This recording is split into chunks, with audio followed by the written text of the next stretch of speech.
Ahead of the Ugandan election, we're hearing reports that internet service providers are being ordered to block social media and messaging apps. We strongly condemn internet shutdowns. They are hugely harmful, violate basic human rights, and the principles of the hashtag open internet. In an epic taste of their own medicine, Twitter gets nuked by Uganda, who has banned Twitter and other social media and messaging apps in the country. But here's the icing on the cake. The Twitter public policy Twitter account has just released the following statement, complaining that the Uganda election is unethical. Because it violates freedom of speech in an open internet. Are you kidding me? Hello, everyone. This is Mr. Obvious. And today on the internet, we're going to talk about Twitter and their blatant hypocrisy. So, recently, we've seen Twitter, as well as Facebook, Amazon, Google, and other social media monopolies ban the president of the United States, as well as tens of thousands of Trump supporters. It is a political purge of everybody who does not agree with big tech. Big tech is dominated by leftists. Many of these people are also Democrats, and they've been using the election as an excuse to purge Trump supporters, libertarians, centrists, moderates, and people in the middle and all such what. Here on the Gateway Pundit, Twitter banned 70,000 people for sharing QAnon content following the Capitol protest, even if they weren't there and had nothing to do with the violence. So, there have been tens of thousands of people banned on Twitter, and tens of thousands more leaving Twitter. In fact, it got so bad that CEO Jack Dorsey colluded with Amazon and other big tech companies to deplatform Parler off the internet. Yes, they nuked that website from orbit. It is no longer on the internet. Parler was destroyed. Now, Parler has recovered somewhat. Here on the Washington Examiner, Parler finds refuge with right-leaning web hosting service. We're living in a very, very scary time. We're seeing a social media purge of people that the big establishment, left-wing establishment, does not agree with. And Twitter has the nerve to come out with the following statement. Ahead of the Ugandan election, we're hearing reports that internet service providers are being ordered to block social media and messaging apps. We strongly condemn internet shutdowns. They are hugely harmful, violate basic human rights, and the principles of the hashtag open internet. The hypocrisy is astounding. Twitter is banning conservatives because they have opinions that they don't agree with. They are engaging in antitrust violations to shut down competitor social media apps like Parler. The only ones against a free and open internet, against human rights, is Twitter. The only ones against an open internet are Google, Amazon, and all these other platforms which have been deplatforming people. Actually, you know what? Google has not been as bad. You know, Google is pretty bad when it comes to censoring people, but compared to Amazon, compared to Twitter right now, they have engaged in some of the most blatant acts of censorship I have ever seen. Twitter goes on to say, earlier this week, in close coordination with our peers,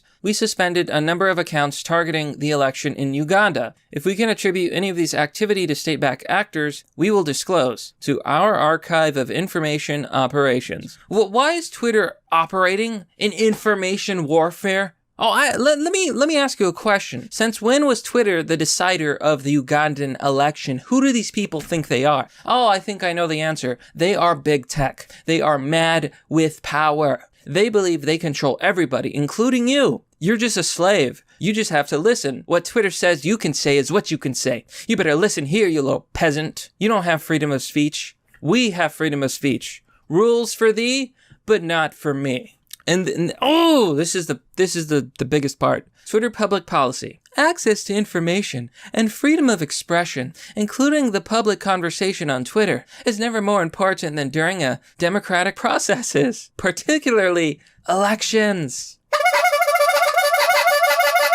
You mean like for weeks, Twitter was suppressing and censoring Trump's Twitter posts? every single tweet he would make. This claim about the election fraud is disputed. This claim about the election has been debunked.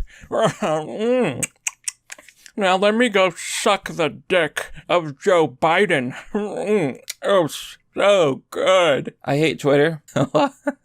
Twitter is a cesspool. Okay. Twitter is a place where left-wingers go in their little echo chamber and they say horrible things. I mean, have you been to Twitter lately? Twitter has been calling for censorship, for cleansing, for purging, for casting Republicans, GOP, conservatives out of society forever. Just the other day, a hashtag, basically, I'm going to put it nicely, get Mike Pence. That's not what they said. They said something far worse. We're talking about extremism. They said it and it was trending on Twitter. Hashtag get Mike Pence. And at the same time, Twitter was helping Parler get nuked from the internet. So you tell me who the real threat to freedom of expression is. How dare you? How dare you? Twitter public policy. Access to information and freedom of expression, including the public conversation on Twitter, is never more important than during democratic processes, particularly elections. They actually said this. Hashtag Uganda decides 2021. Hashtag keep it on. Don't you mean that Twitter decides 2021? Because they certainly decided 2020. Give me this bull. And the best part is that the internet is slapping back. Well, no, I'm sorry. Is it clapping back? Clapping back against Twitter. Here you can see the decent one say, Twitter a week ago versus Twitter today. It shows Twitter in the past and Twitter versus now. For those of you who don't know, the first is self-explanatory. The second is King Joffrey, a corrupt king who was absolutely insane and sociopathic and vengeful and cruel. And also inbred. Theo Jordan replies, after the coordinated actions of Twitter,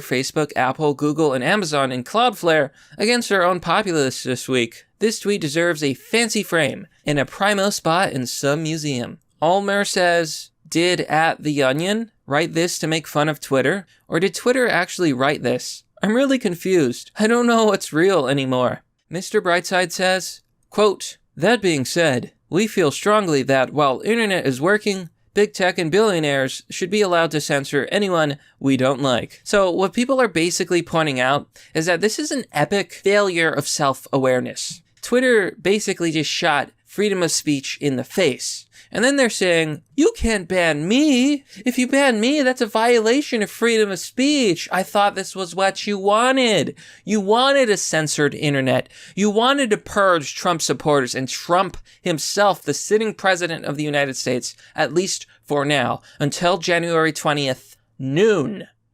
Oh, but it's a violation of your human rights when Uganda does it. You're so full of it, Twitter, you piece of garbage. I am glad your stock prices are crashing and crumbling to the ground. They have lost billions of dollars. And by God, I hope you lose more. I hope you crumble into the recesses of history. Because Twitter is not a place for free speech. Twitter is a censorious, duplicitous, corrupt, lying, big tech organization. And what they do is censor people. I think it's really funny that it kind of feels like literally everybody is bashing on Twitter as they should, because Twitter is, well, they're so full of it. Like, they're so hypocritical. It's like, I don't even know how to describe it. People are saying F off, clowns. This one's really funny. You see this guy, he's putting on clown shoes and it says, oh shit. Here we go again. Aldous Huxley's ghost says, wait a minute, is it only in foreign countries that blocking other social media apps is bad? So this is basically where we're at. Reclaim the Net says, Twitter's like, don't restrict people's speech. That's our job. And then you have this cuck reply. Kernatron says, exactly. Their platform, their rules. Well, this is someone who clearly loves to lick the boot of our big tech oppressors. You know, plain and simple, this is just pure hypocrisy, folks. Twitter does not have the moral high ground, and I'm glad Uganda banned Twitter. More countries should ban Twitter. In fact, less people should even use Twitter. Why should we use Twitter at all? Drive their stock market price to zero. And when that comes out, you heard it here first. Twitter is going to zero. Zero. When it comes out, zero. Twitter clearly has no ground to stand on. But that, my friends, is merely the obvious. Well, that's all for now, folks. What do you think about this story? Please share these stories on the internet. I love Twitter being exposed for their massive hypocrisy. If you want to support this channel, you can join me on Patreon or Subscribestar, as I am funded by viewers like you. Truly, it is vastly appreciated. You will also get access to a private Discord server. Hook it up to your account, and you'll get access. Anyhow, thanks for watching. This has been Mr. Obvious, and I'll see you all next time, if there is one.